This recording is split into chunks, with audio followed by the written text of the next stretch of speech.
ત્રિગમ મારા ધનમાં પ્રગટિયા અને મને અનભે થયો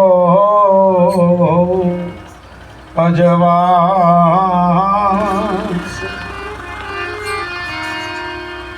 એ તિમિર હતા સર્વે મારા ટળી ગયા એમ ભાવે ભજે ભીમદા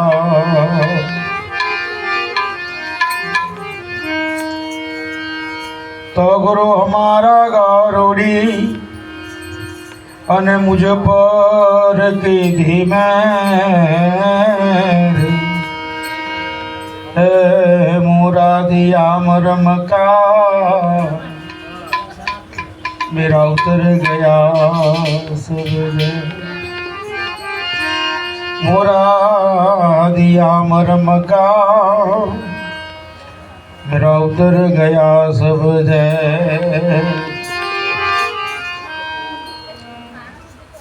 ખરેખર આજનો આ અતિ પવિત્ર દિવસ જીવનમાં આમાં મોટામાં મોટી ક્ષણ કઈ ગણાય? આપણે એવું હોય, આમ છોકરાનો બર્થડે હોય તો આમ કેવું હરખથી નહીં ઉજવતા આપણે? આમાં શું છે, સંતોની સમજણ અને સંતોની શાન બહુ સમજવા જેવી હોય. સંતો સત્ય કહે છે પણ સત્યને સ્વીકારવું થોડું અઘરું હોય. એક રાજા હતો અને રાજાને આમ મોટામાં મોટા પંડિતને બોલાયો. મોટામાં મોટા પંડિતને બોલાયો અને કે મારા જોશ જરા જોઈ નાખો, કે મારા જોશ જુઓ કે શું લખ્યું છે ભવિષ્યની અંદર. સંતો સત્ય કહે છે, સત્ય બદલાતું નથી. રાજાએ મોટામાં મોટા પંડિતને બોલાવીને પૂછ્યું કે મારા જોશ જુઓ કે મારા ભવિષ્યમાં શું લખેલું છે. એટલે પેલા પંડિતે આમ જોયું અને પંડિતે પછી એમ કીધું કે રાજા કે શું કે તમારા ભવિષ્યમાં જે લખ્યું છે જો તમે રજા આપો તો હું તમને કહું.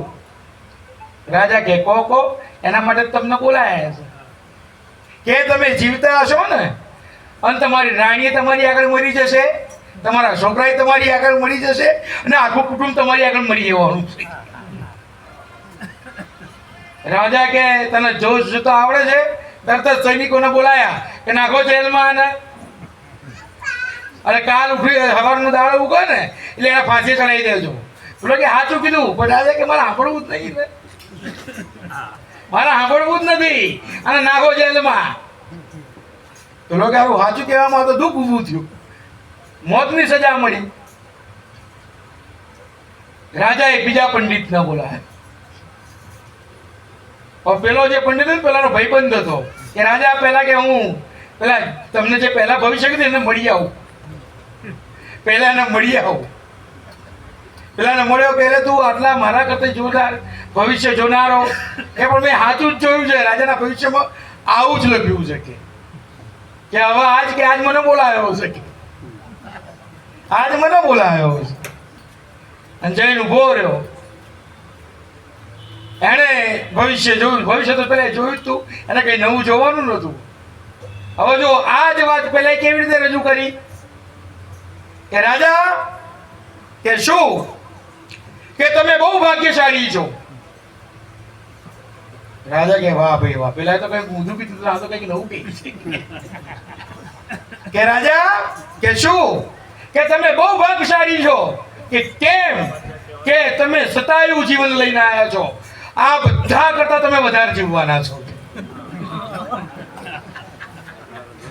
વાત તો એ જ થઈ કે આ બધા કરતા તમે વધારે જીવવાના છો. તો એને 1,00,000 રૂપિયા ઇનામ આપ્યું. સંતો તમને સીધું બતાવે છે. આપણે દીકરાનો ઘેર જન્મ થાય ને વર્ષે વર્ષે જન્મદારો ઉજવીએ. ખરેખર સમજણ સંતો આપણને શું કહે છે કે સત્યને માનો. અને આપણે માયાની અંદર કંઈક એવા આંધળા થયા છીએ કે સત્યને સ્વીકારતા નથી. જે દાડે છોકરો જન્મ એ દાડે આપણને ખબર નથી હોતી કે એક દાડો મરી જવાનો છે. ખબર હોય છે કે નથી હોતી? હવે આખા ગામમાં પેડા વેચીએ. આ આપણી અજ્ઞાનતા. સંતો મનન તમને અજ્ઞાનમાંથી બહાર કાઢે છે કે કોને રોવો છે તું? આ જે આપણે બાધાઓ લાગી છોકરાઓ લઈએ, પણ જે દાડે છોકરાનો જન્મ થાય એ દાડે આપણને ખબર નહીં હોતી કે એક દાડો આવશે ને મરી જવાનો છે. ખબર જ હોય તોય આપણે પેડા વેચીએ અને જે દાડે મળે ત્યારે છાજિયા કૂટીએ. આ આપણું અજ્ઞાન છે. કારણ કે આપણે સત્યનો સ્વીકાર કરતા, આપણે સત્યનો નથી સ્વીકાર કરતા. જેને સત્યનો સ્વીકાર કર્યો એ કોઈક સાચા સંતના આજે સર્વપિતૃ અમાસ છે. સર્વપિતૃ અમાસ. સર્વપિતૃ અમાસ કોને કીધી? કે કોકને પોતાના મા બાપની તિથિ ખબર ના હોય. બાપાએ વાત કરી આમ કોકના ઘેર જઈએ ને બાપાનો ફોટો બતાવો. હવે અત્યારે તો કોમ્પ્યુટર આવ્યું એટલે કોમ્પ્યુટરમાં શું કરે, પેલા ફોટો એડિટ કરી નાખે. હવે બાપા એવા હોય કે જિંદગી માળા ના પકડી હોય. પેલા એક બાપાને મરવા પડ્યા તે ગામ આખું ગયું. એટલે ગામવાળાએ કીધું છોકરાને કે ભાઈ બાપાની કંઈક અંતિમ ઈચ્છા પૂર. કે બાપાની અંતિમ ઈચ્છા નહીં પણ મારી છે. પણ મરવા તારો બાપો પડે, ભલે મારો બાપો મરવા પડ્યો પણ અંતિમ ઈચ્છા મારી છે. કે શું? જો આખું ગામ આવ્યું હોય ને તો મારા બાપાને મોઢે રામ બોલાવડાવો. આ જિંદગી જતી રહી પણ મારા બાપા હજુ કોઈ રામનું નામ બોલ્યા. જો આ ગામ આવ્યું છે ને તો મારા બાપાને મોઢે રામ બોલાવડાવો. એટલે ગામના બાપા જેવા સંત હશે. હવે એ સંતનું નામ રામજી બાપુ. એટલે રામજી બાપુને આગળ કર્યા કે બાપા રામજી બાપુ બોલો તો રામ તો મોડે આવે. બરાબર? કે બાપા આમને ઓળખો? કે હા. કે આમનું નામ શું? કે આ કોણ છે? કે હવે જે રામજી બાપાના બાપાનું નામ ભગા બાપા. એમણે કે ભગાનો છોકરો. કે પણ રામજી બોલ્યા. હવે એ બાપા કોઈક દાડો ભજનમાં જાય ને આ ધોકર પેલું વગાડે એટલે એમાં રામસાગર આવે. રામસાગર લઈને બાપાની આગળ ઉભો કર્યો કે બાબા તમે ભજનમાં જતા હતા ને? કે હા. તો આ નતા પેલા વગાડતા ભગત? કે હા. કે શું વગાડતા હતા? કે તંબુરો. એને મોડું પડવું જ નથી એને તમે શું કરી લેવાના છો? સત્યને સમજવું અઘરું છે. આ સંતો આજે સર્વપિતૃ અમાસ છે. જેના પોતાના મા બાપની તિથિ યાદ ના હોય એ આજના દિવસે શ્રાદ્ધ નાખે. શાસ્ત્ર એવું કહે છે તો એના પિતૃ સુધી પહોંચે છે. ધન્યવાદ છે આ કુટુંબને, અશોકભાઈને, કે પહેલા તો ગુરુ નથી રહ્યા. સાહેબ તમને બધું મળે, ગુરુની સેવા ચાકરીનો અવસર ના મળે. અને તમને શું લાગે છે આ જેટલા બેઠા છે ને દરેક જણ ભાગ્યશાળી છે? ના, ભાગ્યની વાત છે. કારણ કે મહાપુરુષો એમ કહ્યું છે કે ભાગ્યહીન જનકો, જેના ભાગ્યમાં ના હોય ને એવા એના આવા સંતોના દર્શન નથી થતા. અને જેના ભાગ્યમાં ના હોય એવા આવા સંતોની વાણીનો પ્રસાદ નથી મળતો. આ તમને આમ ખરેખર આપણને દુઃખ થાય, અમને આનંદ થાય. દુઃખ ક્યારે થાય તમને? કે ધારો કે અશોકભાઈ આટલો બધો ખર્ચો કર્યો, આટલા બધા જણને બોલાય તો અશોકભાઈની ભાવના શું હોય?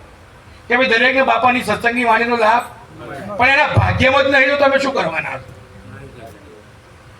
સંતોની વાણી એટલે ભાગ્યહીન જનકો, જેના ભાગ્યમાં નથી એને સંતોની વાણીનો પ્રસાદ મળતો. કે ભાગ્યહીન જનકો ના મળે ભલી વસ્તુનો ભોગ. કારણ કે જ્યારે આંબાના ઋતુ પાકે ને ત્યારે કાગડાના મુખમાં પહેરો. જ્યારે આંબા ઉપર કેરી આવી હોય અને કેરી કાચી હોય, આંબા ઉપર જ્યારે કેરી આવી હોય અને કેરી કાચી હોય ત્યારે કાચી કેરીને પેલા કાગડાએ ચાંચ માર કરી હોય. અને ચાંચ મારતા થયું એવું હોય કે ચાંચમાં નકરી બીમારી થઈ ગઈ હોય. કારણ કે પછી એ ક્યાંય ચાંચ મારવા લાયક રહ્યો હોય કાચી કેરી માર કરી હોય તો જ્યારે કેરી પાકે ને ત્યારે કાગડો કેરી ખાવાની દશામાં જ ના હોય, રોગ મોંમાં પહેરી ગયો હોય. લે આવો મેળાવડો આપણે બધા ભાગ્યશાળી કે આવા સંતોના દર્શનનો અશોકભાઈ વધારે ભાગ્યશાળી કે એમણે આ લાભ લીધો. આપણે ભાગ્યશાળી કે આપણને એમના થકી લાભ મળ્યો. ધન્યવાદ છે એવા કુટુંબને જે ગુરુને તેડાવે છે અને પિતૃને કોના ચરણમાં અર્પણ કર્યા. મેં છેલ્લે પણ પ્રોગ્રામમાં કહ્યું હતું ગયા રવિવારે કે આવા સંતો એ આદિ અનાદિના પુરુષો છે. આવા સંતો ત્રિકમ સાહેબે કહ્યું છે કે આ ભક્તિ આગે હતી તો અબ મેને પાઈ પૂર્ણ પ્રીત પિછાની આ લાગી પ્રીત્યુ નહીં રહેવે છાની. આ સંતો આદિ અનાદિના ભક્ત થઈને આયા છે, આદિ અનાદિના વાહક છે, આ પરંપરાના આગળ લઈ જનારા છે. આ જ કબીર છે, આ જ ભાણ છે, આ જ રવિ છે, આ જ ઉગારામ છે, આ વાહકો છે. આ સંતો કોણ છે બધા? અહીંયા બધા પ્રખર સંતો બેઠા છે જે આ પરંપરાને આગળ લઈ જઈ રહ્યા છે. તો એમના મુખેથી વાણી સાંભળવી ને એ છે એમાં જે બેઠા ને એ પુનસારી, અને જે નથી બેઠતા એને પછી કાગડા થઈને ખાવાના વાળા આવે. આ બેઠા એ હંસ છે, હંસ થઈને આ મોતીનો ચારો ચણવો હાથ. એટલે આ ઘણી વખત આપણને થાય કે કાલે બાપા પરંદાળે બાપાનો પ્રોગ્રામ હતો, બાપા નવું થોડું બોલવાના. ઘણી વખત આપણને એમ થાય તો પરંદાળે બાપા 2 કલાક બોલીને ગયા તો તારા આજે બાપા એ જ બોલવાના છે. તો સાહેબ આપણે કાલે દાળ ભાત નતા ખાધા તો આજે ના ખાધા તો 2 દાડા પછી નહીં ખાઈએ તો આપણે તો નહીં ધરાતા. આ ભૂખ સત્સંગની આવી હોવી જોઈએ. મારા તમારાની અંદર સત્સંગની ભૂખ કઈ આવી હોવી જોઈએ, કંઈક જાણવાની આ જિજ્ઞાસા એવી હોવી જોઈએ. બાકી મારી તમારી કિંમત શું? મારી તમારી કિંમત પેલા બિરબલ અકબરે પૂછ્યું કે બિરબલ કે શું કે મારી કિંમત કરતો જોજો મારી તમારી કેટલી કિંમત છે. આમ અકબર બિરબલને પૂછે છે કે બિરબલ કે શું કે મારી કિંમત કર. નામ બિરબલે 5 મિનિટ જોઈ ઉપરથી નીચે ઉતરી. આમ રાજા નામ જોયા બરાબર આમ, અને પછી બિરબલે કીધું કે રાજા તમારી કિંમત 10 લાખ રૂપિયા છે. એટલે અકબર ભડક્યા કે બિરબલ હું આખા હિન્દુસ્તાનનો રાજા, આખા હિન્દુસ્તાનનું રાજ મારી પાસે અને મારી કિંમત ફક્ત 10 લાખ. અને આ ઘોડા 10 લાખ તો મેં આ કપડાનું મુગટનું બધું પહેરું ને એના થાય કે હું એની જ કિંમત કહું છું. હું એની જ કિંમત કહું છું. એ કાઢી નાખો પછી તમારી કોઈ કિંમત. એટલે સાહેબ મારી તમારી અંદરથી આ પ્રાણ તત્વ, બાબાજીએ પ્રાણની વાત કરી, મારી તમારાથી આ સદગુરુનું આપેલું નામ જતું રહે. તમારી મારી અમારી તો અમને ખબર છે કે અમારી અંદરથી જો સદગુરુનું નામ જતું રહ્યું ને પછી અમારી કોઈ કિંમત જ નથી. આ અત્યારે જગત અમને કંઈક એ કરે છે ને તો કોની કિંમત કોની છે? તો સદગુરુનું જે વચન પડ્યું છે ને, આ સદગુરુ જે ફૂંક મારી છે ને, કહ્યું છે કે ભાઈ વાણી હમારી ફિર ગઈ. હવે તમારા જેવા જતા પુરુષો જતા કશું અમને આવડતું, કોઈ અમને ગણતું નતું, પણ વાણી હમારી ફિર ગઈ.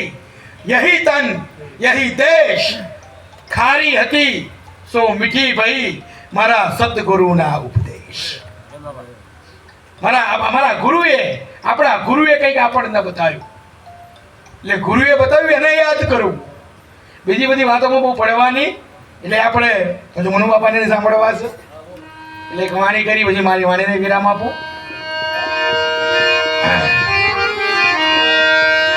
હે સતગુરુ ના જણે એ શરણ ગયા રે ભાઈ, કારજ એના એ સરે રે.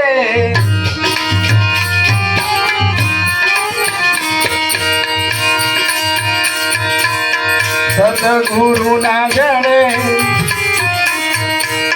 શરણ ગયા રે ભાઈ, કારજ એના એ સરે રે.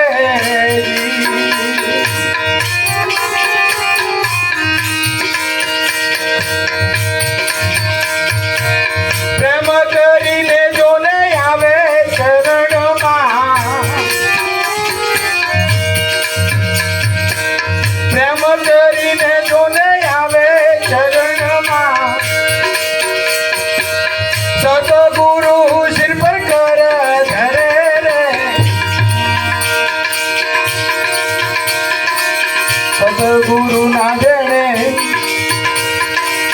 શરણ ગયા રે ભાઈ કારજ એના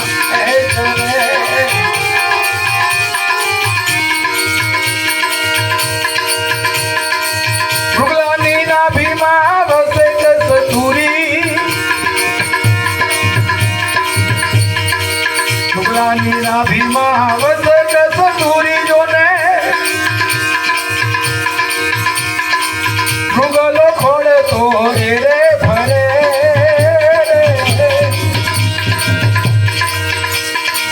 મૃગલો ખોડે તો રે ભરે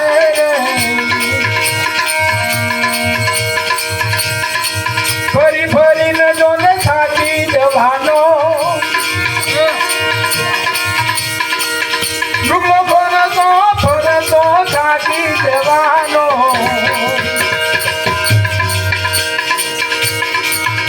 અને એમાં એનું કશું નહીં વળે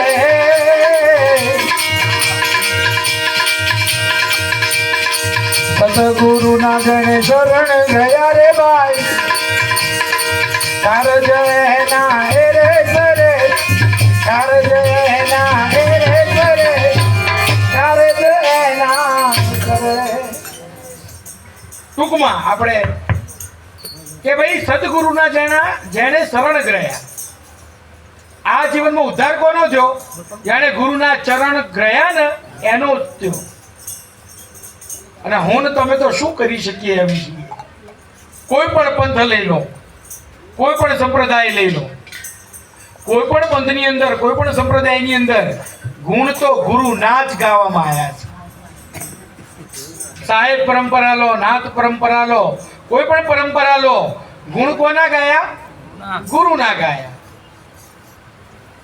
આ રીતે શ્રાદ્ધનો મહિનો ચાલતો હતો અને ગોરખનાથ નીકળ્યા છે ભિક્ષા લેવા માટે અને બરાબર એક આ જગ્યાએ શ્રાદ્ધ બનાવેલું અને એમાં વડા બનાવેલા અને ગોરખનાથે વડા લઈ ગુરુ મચ્છંદ્રનાથના ચરણોમાં મૂક્યા મચ્છંદ્રનાથે વડા ખાધા અને મચ્છંદ્રનાથે વડા ભાયા મારો વડા ટેસ્ટી બનાવ્યા કે गोरख इधर आओ बेटा के जी बापू के वड़े कहाँ से लाए हो कि बापू एक जगह पे श्राद्ध चल रहा था कि वहां से उठा के लाया हूँ जाओ बेटा दूसरे लेके आओ जाओ बीजा लेता हो के गोरख फरीदी जैन उभो रह्यो फरीदी भिक्षा मागी कोईने तो नाच गमो ना उभा ने घड़ी બે વખત બાવા લેવા આવે અને મેણું માર્યું ગોરખને જો સંસારી તમે છે ને સંસાર ગુરુ મહારાજ કહેતા અમારા કે સંસાર એ દર્પણ છે તમારી ભક્તિમાં ભૂલ પડશે ને તો સંસાર તમને દેખાડશે ને એ વખતે તમારે ખોટું લગાડવાની જરૂર એ વખતે સુધરી જવાની જરૂર છે સંસાર દર્પણ છે તમારી ભક્તિમાં ક્યાંક ધોળું હશે ને તો સંસાર તમને દેખાડશે અને જઈને ભિક્ષા માંગવા ઉભા રહ્યા અને તરત જ એ બેને કહ્યું કે બાબાજી ખોટું ના લાગે તો એક વાત કહું કે શું કે જીભના ચટાકા કરવા હોય તો ભક્તિ ના થાય ગોરખનાથના મોં પર કહી દીધું એવા જીભના ચટાકા કરવા હોય ને તો ભક્તિ થાય અને અમારા જેવા એવું કે શાકમાં મીઠું ઓછું હોય આ તને ખવડાવે એવું હા નહીં આપણે ખાવા બેઠા હોઈએ ને એમાં સાહેબ પરમાત્માએ તમને જે આપ્યું પગે લાગી જરા આ બહુ અન્નદેવ બહુ મોટા દેવ છે આ અન્નો મહિમા કે जिसकी रोटी ને उसकी बात મોટી જેના ઘેર ટુકડો ને એનો હરી ટુકડો હશે આ સંતોની પ્રસાદી જુઓ પહેલા આપણને જમાડે છે અને પછી આ અમૂલ્ય વસ્તુ આપણને ભેટમાં આપે છે આ સંતોની કૃપા છે जिसकी रोटी ને उसकी बात મોટી અને આપણે એમ કહીએ કે દાળમાં મીઠું ઓછું હતું દાળમાં મીઠું વધારે હતું શાકો ચડ્યું નહોતું ભાત કાચા હતા અને બધું અંદર જઈને એક નથી જવાનું જો આ નહીં પેલું એ આપણને જીભનો સ્વાદ છે તમે વિચારો તમે પહેલા દૂધ પીવો આ દૂધપાક આજે ખાધો તમે દૂધપાક ખાઓ પછી તમે શાક ખાઓ પછી તમે મરચા ખાઓ પછી બધું અંદર જઈને એક થઈ જવાનું છે તો બહારથી એક કરીને પીજો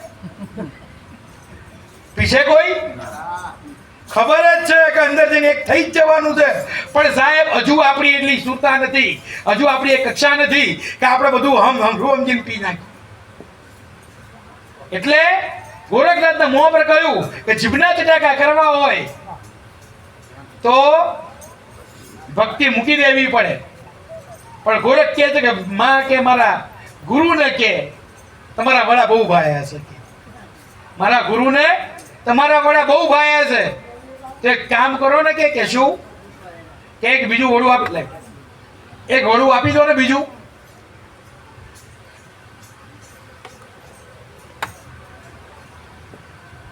પેલા બેન એમ કે છે કે વડું મફતમાં મળે, તો કે શું કે તારી એક આંખ કાઢીને આપી દે તો તને વડું આપું.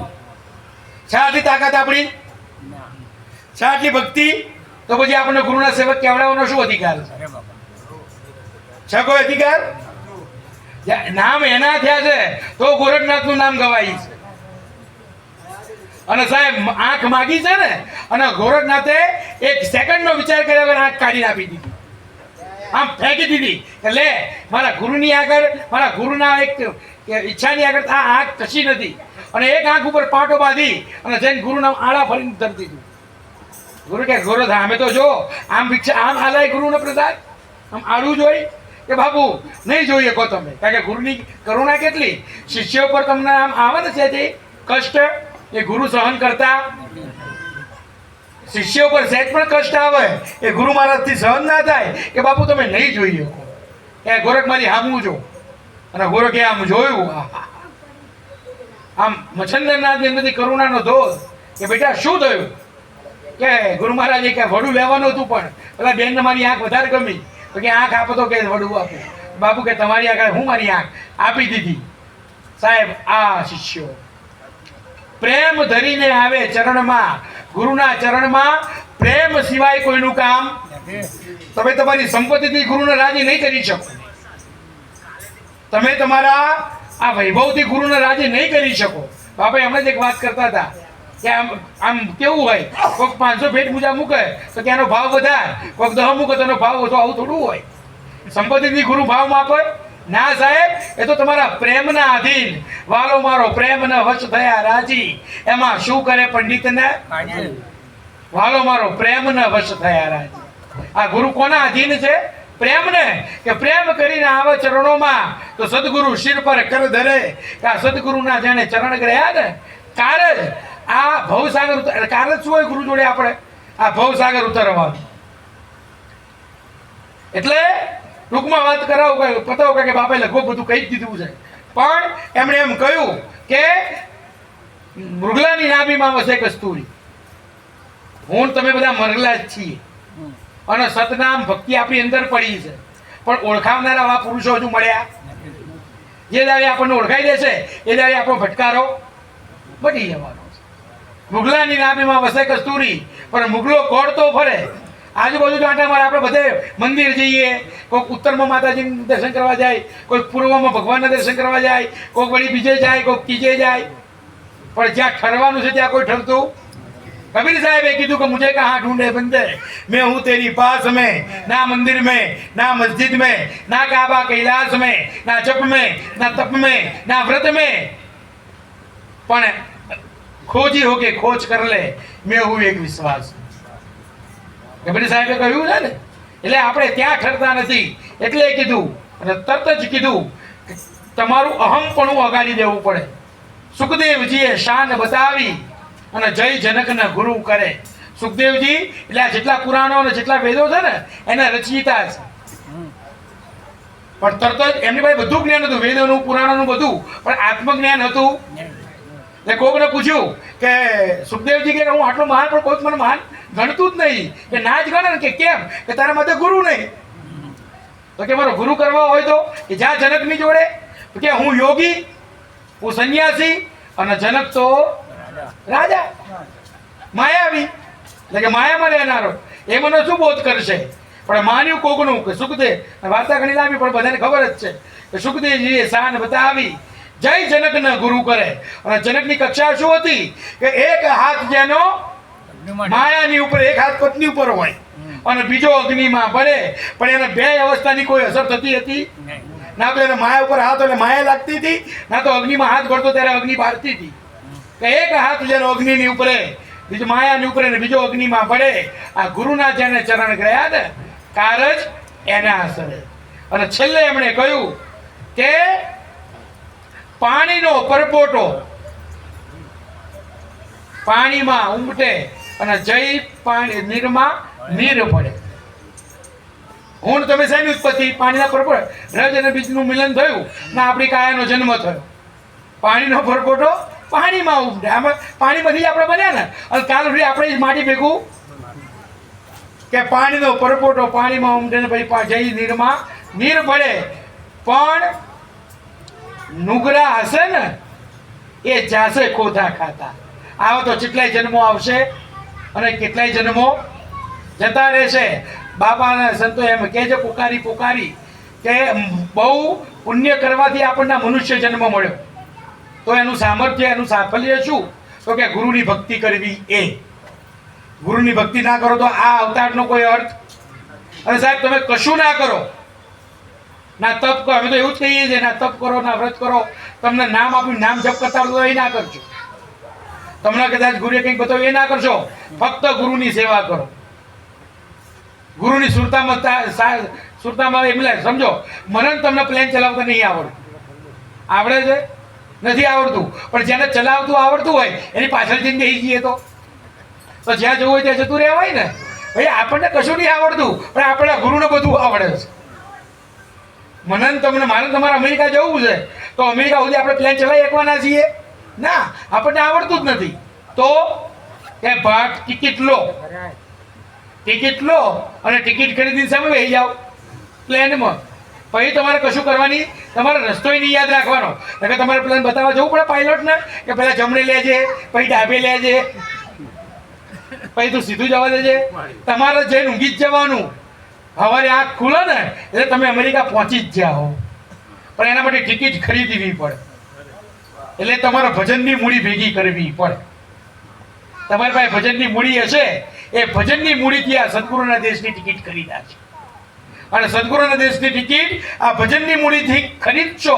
અને ભજનની મૂડી એટલે ભજન ગાવા નહીં, બૂમો પાડી ગળા દુખાડવા નહીં, પણ અંતરમનથી સદગુરુનું સાનિધ્ય, અંતરમનથી સદગુરુની કરુણાનો અહેસાસ, અંતરમનથી બસ આ ટિકિટ ખરીદશો. પછી તમારે ઊંઘી જ જવાનું છે. અમે બધા ઊંઘી હુઈ જ ગયેલા છે. આંખ બંધ કરીને ગુરુના દેશમાં જ સીધા. પછી તમારે બીજું કંઈ કરવાનું પણ પહેલાં ભજન કરવું પડો. વગર ટિકિટે કોઈ બેહવા નહીં દે, ધક્કા મારીને ઉતારશે.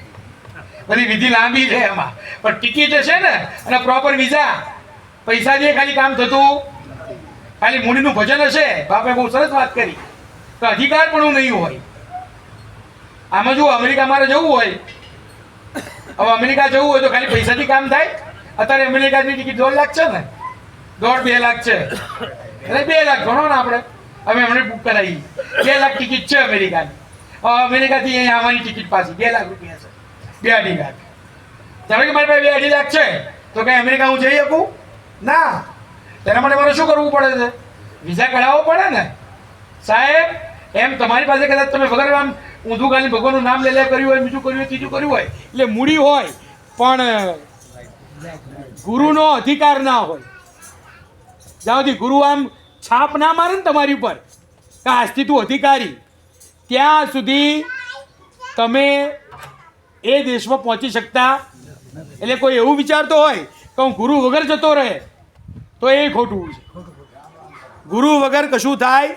જ્યાં સુધી ગુરુનો સિક્કો ના વાગે ને કે આજથી તું અધિકારી, જ્યાં હું તને વિઝા આપું છું, એ દાડે ત્યાં તમને કોઈ રોકવા વાળો નકર ટ્રમ્પ બેઠો જ છે. જે ગયા છે ને એને ઊંચા ઊંચા કરી પાછા કાઢે છે. નહીં કાઢતો અત્યારે.